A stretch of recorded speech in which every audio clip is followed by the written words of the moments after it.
Hey guys, welcome back to Keeping Up with Birds.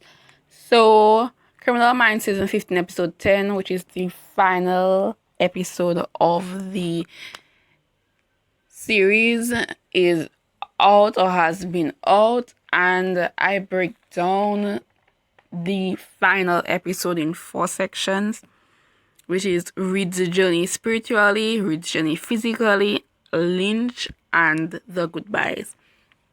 Yeah, it's kind of sad doing the last episode of Criminal Minds. I had the entire season on my prior channel, but everything happens for a reason, so I don't know why. But it is what it is. So let's get into it.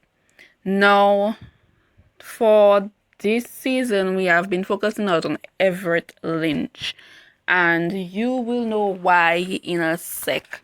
So let's get into it. So read the spiritual journey, which is part one. So Reid actually came home from last episode where he almost had a near encounter with death, where he almost got blown up after he gave the call that they should bridge the house where Lynch and his mother was actually in. But the house blew up, he was outside and he hit his head really hard. Now, he did seek medical attention, true, but however, he was hemorrhaging, and that can't really be diagnosed that easily. So when he reached home, he actually was just thinking of the fact of why Lynch would kill himself, why Lynch would blow up himself, and then he came to realization that Lynch is more than likely not dead, and he was going to the phone.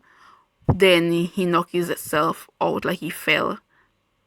So yeah, that put him into a loop where he sees himself going into work, entering through the doors of the BA for the last time.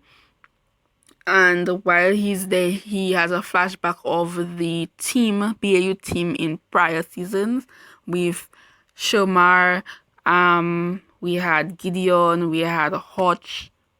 No, everybody was just there. It was just nice seeing all of their beautiful faces once again, like for the last time.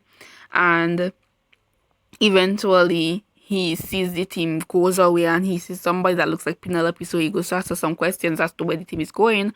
And then when he enters the room, he sees that it's their old director, which is the lady. I can't remember her name really. And she tells him that he actually is unconscious on his apartment floor and he's hemorrhaging, and if he doesn't get help soon, he might just die. After he leaves the office and goes, has an encounter with Hodgner's wife murderer, who apparently is his guide and who confronts him to the fact that and lets him know to the fact that he actually is suffering from guilt from the six agents that did die because of his call, and that why is it like when he kills somebody it's a murder and when he kills somebody it's called like a casualty, you understand? So he was basically trying to make Reid confront the fact that yeah, six people did die because of you, so whatever. But anyways, they go to his apartment. He sees his spiritual self sees his physical self on the ground, and after watching on the chair, he sees somebody there, which is Maeve. And if you're a Criminal Minds fan, you know that Maeve is his first ever love of his life, who was killed by an unsub.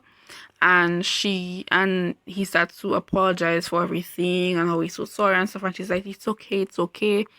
And her role basically in his spiritual journey, was to let him know that, make him confront the fact that he never got over the fact that Gideon died.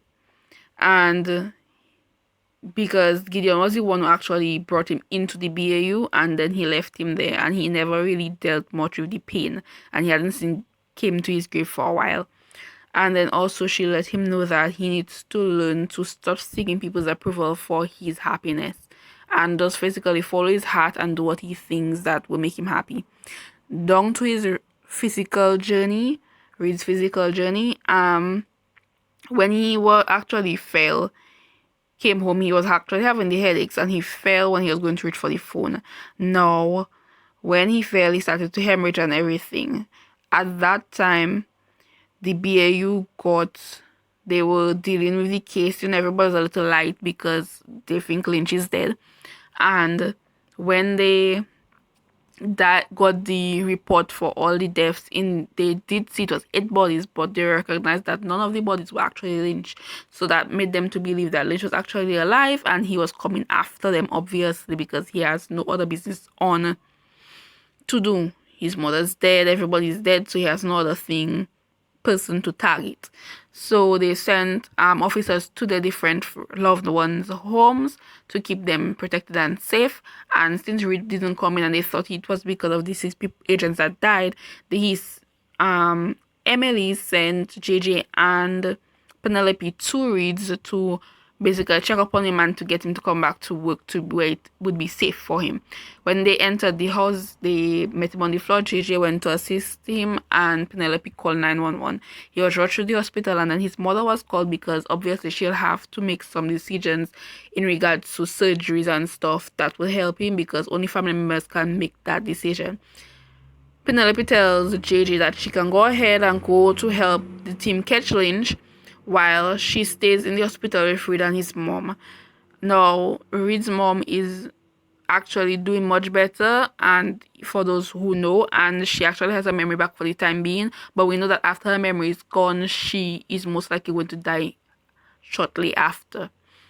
The doctors ask her what decision she'd like to make in regards to Reid's health, in regards to the surgery, and she asks for a moment because she has no idea, and she asks Penelope to make the decision. However, Penelope reminds her that the decisions of the heart and her mind are two different, and even though she may feel like she never did everything that she needed to do for Reid mentally, physically, she always was there for Reid and she always made the right decisions.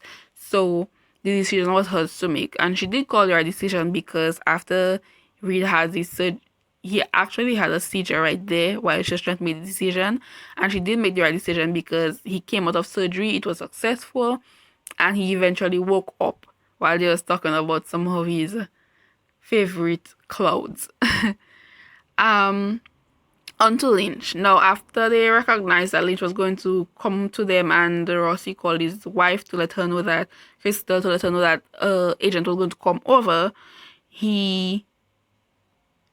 which he did. She opened the door, she saw the agent, she saw the badge. However, whilst having a conversation with him, just his reaction or his words basically ticked her off to recognize to the memories of how Rossi had showed her pictures of Lynch in the past, and she recognized Lynch before she could actually call for help. Lynch, stopped her. Now, the thing about it was the agent that was supposed to protect actually called in to see he had arrived. However, as soon as that call was ended, Lynch shot him, took his badge, and then proceeded to enter the house and pretend to be the agent. Now, Rossi decided that she probably need more security than that one man because obviously he has been one of Lynch's favorite BAU agents. And when he goes to call, the phone is picked up by Crystal, his wife, and she's like, she's so sorry, she didn't know, she saw the badge, she just let the person in, and it was Lynch, and he was asking that they will meet up. Now, he says, which is Rossi, that he knows exactly what Lynch actually wants, and the BAU makes up a plan to actually outsmart Lynch. So they meet up with him at the airport. He's going on a plane, and he has Crystal as his shield. And Rossi is basically talking to him, checking like, let go, Crystal, take me instead. They won't show the plane if it's me, more than likely. So he was like, fine, get rid of your gun and get rid of your bulletproof vest. And he did both of those things, and then they exchanged place. He hugged his wife one last time, tell her he loves her. And he went with Lynch on the plane. They tried to get a shot, but obviously Lynch covered his 2 cents really well, which is 2 cents being himself. They closed the plane door, and he had actually placed some handcuffs on Rossi and put him to sit down. Now, whilst everybody was like, what are we going to do now? Because they know Lynch doesn't need a pilot, he can actually fly a plane.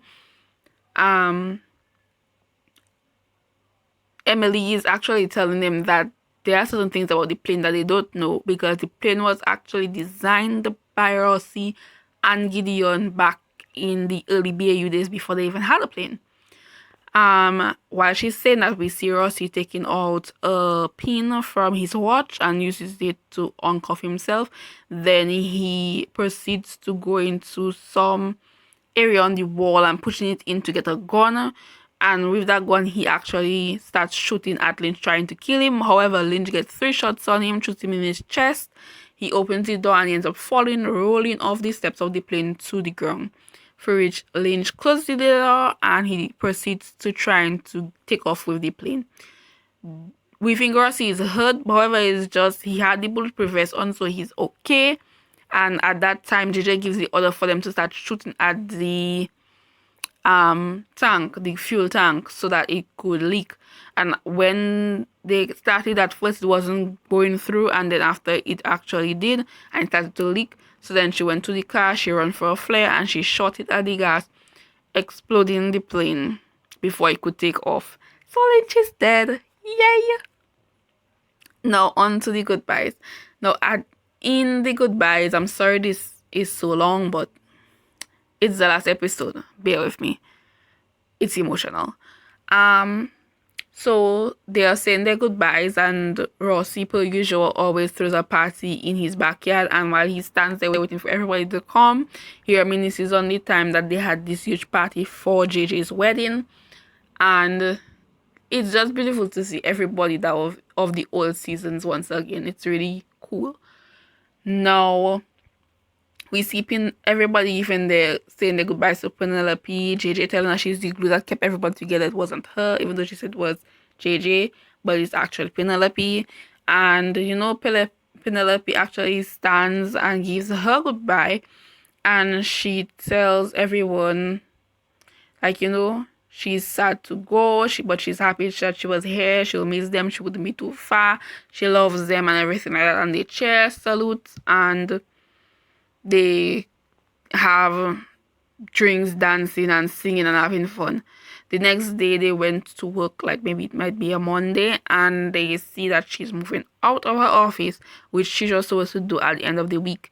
However, she says she wants to end on a high note, and she invites them all for tea, which she still has the cups and the kettle and stuff, and the pot, and then she makes tea, and they have their last food together, I would say, their meal. So they had cookies and donuts and tea. And then they got a call that it was Wheels Up, Emily, and they decided to leave. Now, she tells them goodbye as they exit from the elevator. She goes to the computer room. She puts a note in between the 2 tables. She puts off the lights, closes the door on us, and leaves us in the dark. So guys, that's basically it. Yeah. I'm going to have a next video on the updates of where everyone in the team actually is. Oh, and let's not forget, Luke actually asked Penelope if they could date. Yeah, that's the part I actually almost forgot. He asked her if they could date since she's not going to be working with them no more. If they could, So, I'm glad Penelope found a little love. Ooh. Anyways, thanks for listening, watching, whatever, and I'll see you next week. Well, not for Criminal Minds, that is, but yeah.